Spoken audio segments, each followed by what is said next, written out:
Donc Mélenchon, il fait son numéro d'acteur, et là on lui dit attention, là t'en fais un peu trop. La finance internationale frappe, frappe et frappe encore. La France est un fruit juteux, il le lui faut.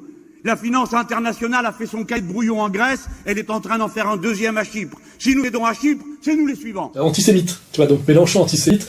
L'autre jour, quand il était avec Spinner, que je les ai crevés place d'Odéon, je pense pas que Spinner pense Mélenchon pour un antisémite. Et effectivement, Mélenchon se trouve effectivement de type de gauche qui commence à montrer du doigt la finance, le pouvoir de la finance et qui est derrière, se trouve dans la posture de Marcel Déat. Et ce qui est marrant, parce que c'est Marcel Déat, c'est PS, hein, c'est le PS rallié à Pétain.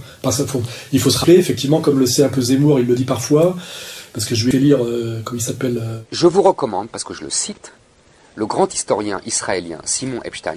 Epstein, c'est qu'effectivement, la chambre qui a voté les pleins pouvoirs à Pétain et qui a fait la collaboration était essentiellement issue de la gauche, du Front populaire. Je vous recommande son livre. Il en a écrit un deuxième qui s'appelle Le paradoxe français. La plupart des collabos viennent de la gauche, pacifiste, socialiste, radicale, antiraciste.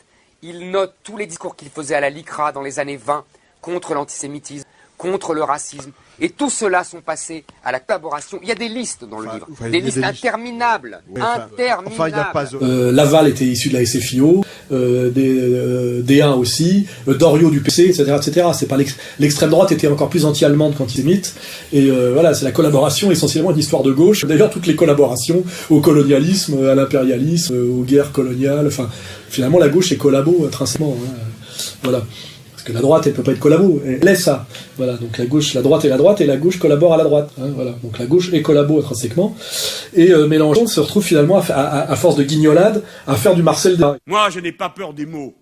Et je mènerai campagne, si c'est à moi, qu'on confie l'honneur de porter la parole commune.